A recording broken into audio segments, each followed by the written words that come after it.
On sort un petit peu du WandaVision et du Marvel que l'on a eu durant toute la semaine et une bonne partie du week-end pour nous intéresser d'autant plus à Godzilla vs Kong et là plus précisément dans cette vidéo à Godzilla. Alors bonjour à tous, j'espère que vous allez très bien. Ça fait bizarre de faire ce genre d'intro, tu sais, bonjour à tous, c'est Landry. Alors je suis un youtubeur un petit peu pop culture, même si c'est vrai qu'on aime beaucoup plus parler de Marvel. Je suis pas du tout comme ça, moi c'est salut, on va parler de Godzilla. Non mais là on va à l'essentiel, c'est vrai que je fais de temps en temps des intros un petit peu longues, mais là on va vraisemblablement parler de Godzilla et en fait je ne vais pas vous dire que c'est la vidéo à regarder avant de regarder le trailer ou que c'est la vidéo qui va vous en apprendre le plus sur le personnage de Godzilla. Je veux juste que ce soit une vidéo qui peut vous aider à en apprendre un petit peu plus sur le personnage. En faisant mes recherches, j'ai appris des choses en rapport avec Godzilla, donc j'espère que cette vidéo vous plaira autant que j'ai eu de plaisir à la préparer. Nous nous retrouvons pour une histoire de Godzilla. Je ne vais évidemment pas rentrer dans tous les détails par rapport au contexte géopolitique, par rapport au contexte économique, etc. Moi je vais uniquement parler de la diégèse des films et de savoir de quoi est-ce que cela vient, etc.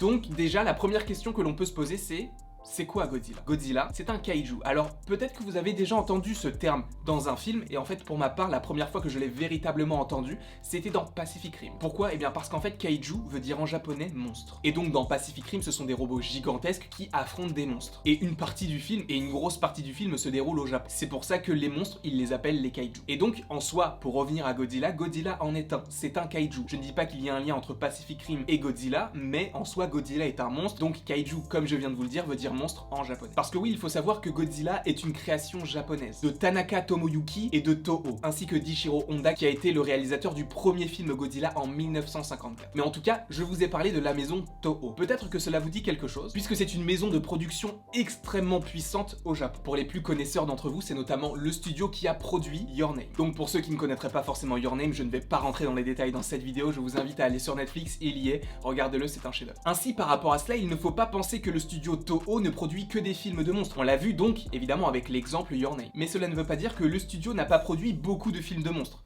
Ça a été le cas. Juste pour vous donner un aperçu de ce que l'on va évoquer tout à l'heure en vidéo, il y a au moins 30 films ou programmes qui ont mis en scène Godzilla depuis 1954 jusqu'à aujourd'hui. Donc on a parlé de ce que voulait dire Godzilla et d'où est-ce qu'il venait entre guillemets, même si on va rentrer vraiment d'autant plus dans la légende un petit peu plus tard, mais en soi, Godzilla fait entre 50 et 100 mètres selon les films. Et que veut dire Godzilla? Alors déjà, en japonais, Godzilla ne se prononce pas Godzilla, mais Gojira. Et si on prend la racine Gojira, c'est tout simplement la contraction des mots japonais gorille et baleine. Donc en soi, par rapport à son nom, Godzilla veut dire gorille-baleine, même si c'est la contraction. Mais cela veut dire que ce lézard géant était pensé comme un hybride entre une baleine et un gorille. C'est vrai que dit comme ça, cela paraît assez étrange, sachant qu'il ressemble un petit peu à un dinosaure, et aujourd'hui, bon, si on l'associe à un animal, il ressemblerait plus à un lézard. Mais c'est bien la contraction de gorille et de baleine en japonais. Et en soi, ce n'est pas forcément étrange, puisque Godzilla se tient sur deux pattes un petit peu comme un gorille, et il nage extrêmement vite et peut vivre sous l'eau comme une baleine. Et pour un tout petit détail, il y a un groupe de métal qui s'appelle Gojira, en hommage justement à Godzilla. Mais avant de parler de son premier film en 1954, on va parler en fait de la légende de Godzilla. La légende de Godzilla serait dans la diégèse et donc dans l'histoire de Godzilla, des films évidemment, il serait originaire de l'île d'Odo. Et en fait, selon les légendes, Godzilla vivait dans l'eau et il mangeait tous les poissons que les pêcheurs n'arrivaient pas évidemment à pêcher. Ce qui fait que pour apaiser sa faim, il lui offre une personne à dévorer pour qu'il laisse tranquille les poissons. Donc ça c'est la légende par rapport à ça. Mais on peut aussi se demander d'où est-ce qu'il vient. Et en fait, une nouvelle fois dans le film de 1954 dont on va d'autant plus parler, on t'explique son histoire. Comme quoi c'était une sorte de dinosaure qui était sur une île, qui a été bombardée et qui par rapport aux différentes radiations, il a entre guillemets muté et est devenu Godzilla. Donc maintenant que l'on sait tout ça et qu'on a établi un petit contexte, parlons du premier film de 1954 d'Ichiro Honda. Alors il faut savoir que visuellement c'était très fort à l'époque. Aujourd'hui si vous regardez le film vous allez vous dire c'est pas fou, mais à l'époque c'était vraiment une grosse performance. Et à l'instar de ce qu'il y a aujourd'hui, Godzilla n'était pas dépeint comme un héros, même si c'est vrai que dans les précédents films, notamment Godzilla le premier de 2014 de Gareth Edwards, Godzilla est d'abord vu comme une menace, puis on comprend au fur et à mesure du film que c'est celui qui protège la Terre. Ce n'est absolument pas l'idée évoquée dans Godzilla, en tout cas en 1954. Pourquoi? Parce qu'il est dépeint uniquement comme un monstre qui dévore les gens. Et en fait, pourquoi tout cela a été personnifié en un monstre terrifiant qui dévore les gens? C'est par rapport à ce qu'il s'est passé durant la Seconde Guerre mondiale, ou plutôt à la fin de la Seconde Guerre mondiale, avec les bombardements nucléaires de Fukushima et d'Hiroshima. Puisque justement, le monstre qu'est Godzilla a vu le jour par rapport à ces bombardements et par rapport aux différentes radiations. Et en fait, sachant que le film est un film d'après-guerre, hormis le fait que ce soit un monstre, il représente entre guillemets une sorte de menace par rapport à l'environnement, par rapport au nucléaire. Mais ce film veut montrer à quel point le nucléaire peut être dangereux. Donc au-delà d'un film de monstre, c'est aussi pour montrer ce message-là. Même si de plus en plus le message devient écologique et un petit peu moins politique, même si la politique reste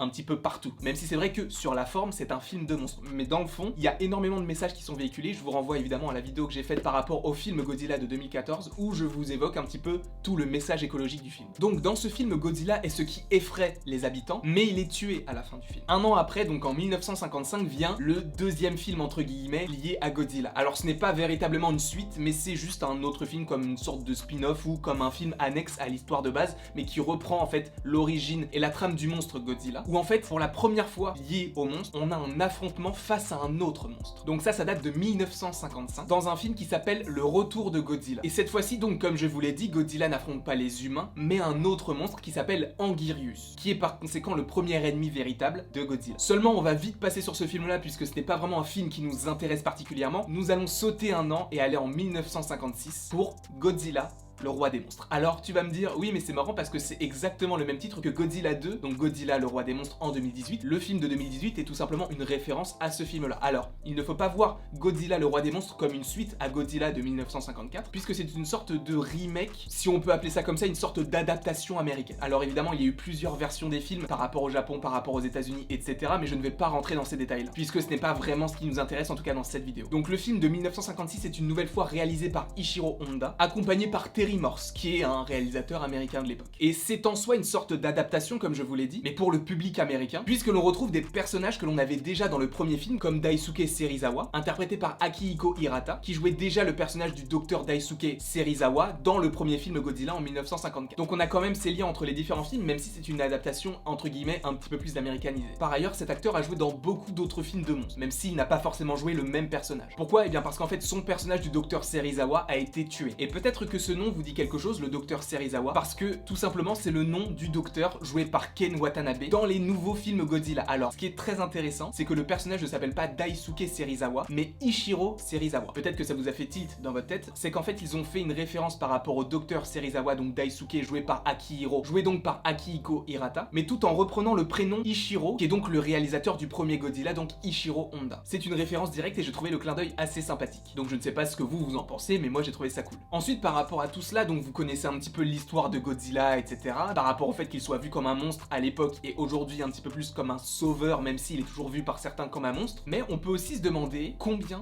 est-ce qu'il y a eu de films. Alors, excusez-moi, mais pour ça j'ai besoin de mon ordinateur.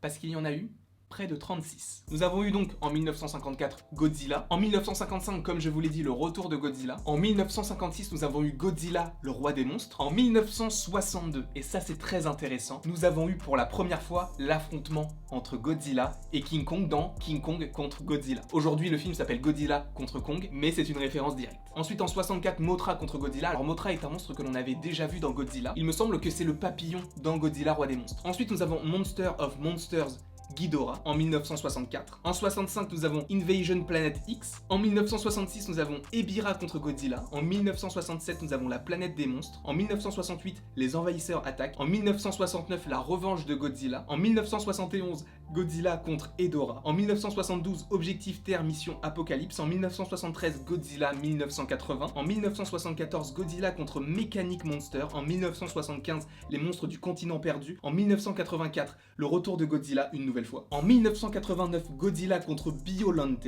En 1991, nous avons Godzilla contre King Ghidorah, et ça c'est très intéressant puisqu'il me semble que Ghidorah est le dragon à 3 têtes. Ensuite en 1992 nous avons une nouvelle fois Godzilla contre Mothra. En 1993 Godzilla contre Mecha Godzilla, ça aussi on en a beaucoup parlé sur la vidéo que j'avais faite sur les théories sur Godzilla contre Kong. On m'avait beaucoup parlé de ce Mecha Godzilla, donc je ne sais pas vraiment ce que c'est. Je vais me renseigner et si vous voulez la vidéo n'hésitez pas à me le dire, j'en ferai des recherches et comme ça pourra nous aider tous, que ce soit vous qui regardiez la vidéo ou moi qui vais faire les recherches pour faire la vidéo, comme ça on aura vraiment beaucoup plus de connaissances par rapport à ce Monsterverse. Ensuite en 1994, Godzilla contre Space Godzilla. En 1995, Godzilla contre Destroya. En 1998, juste Godzilla de Roland Emmerich. En 1999, Godzilla Millennium. En 2000, Godzilla contre Megagirus. En 2001, nous avons Godzilla, Mothra and King Ghidorah, Giant Monsters, All Out Attack. En 2002, nous avons Godzilla contre Mecha Godzilla. En 2003, Godzilla, Mothra, Mecha Godzilla, Tokyo SOS. Les titres sont assez étranges. En 2004, nous avons Godzilla Final Wars. Et en 2014, nous avons Godzilla de Gareth Edwards. Vous pensiez que c'était fini ?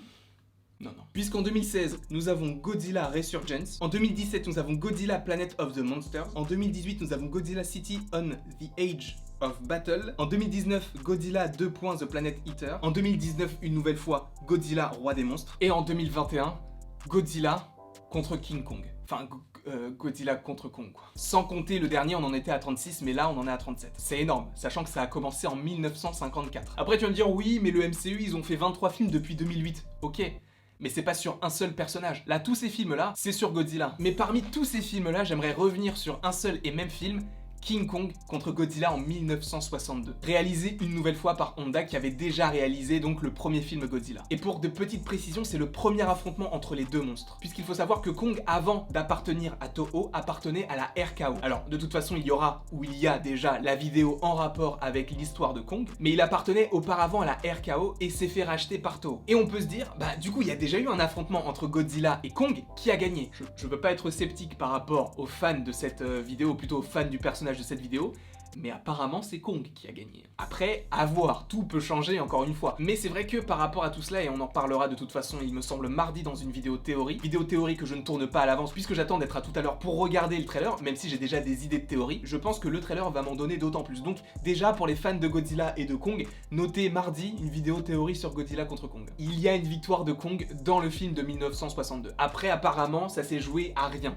mais il a quand même gagné. Donc voilà tout ce que j'avais à vous dire par rapport à Godzilla. Évidemment, j'ai oublié énormément de choses, mais j'avais juste envie de vous faire un petit condensé. Je ne vous ai pas parlé, comme je vous l'ai dit en intro, du contexte géopolitique, du contexte économique, du contexte social, du contexte juste politique aussi. Donc je voulais vraiment faire quelque chose d'assez global, mais qui est lié à la diégèse de l'histoire, tout en intégrant des éléments qui sont en lien avec l'historique de Godzilla. Et ce sera exactement la même chose pour Kong. En tout cas, j'espère que cette vidéo vous a aidé à y voir un petit peu plus clair par rapport au personnage de Godzilla. Alors comme je vous l'ai dit, je ne suis pas forcément rentré dans tous les détails, mais j'avais vraiment envie de vous faire cette vidéo un petit peu récapitulative de toute l'histoire de Godzilla, donc j'espère en tout cas que ça vous aura plu. N'hésitez pas à aimer, à partager, à commenter et à vous abonner, abonnez-vous, cela me ferait extrêmement plaisir. Et après tout ce petit laïus, il ne me reste plus qu'à vous dire à la prochaine pour la prochaine.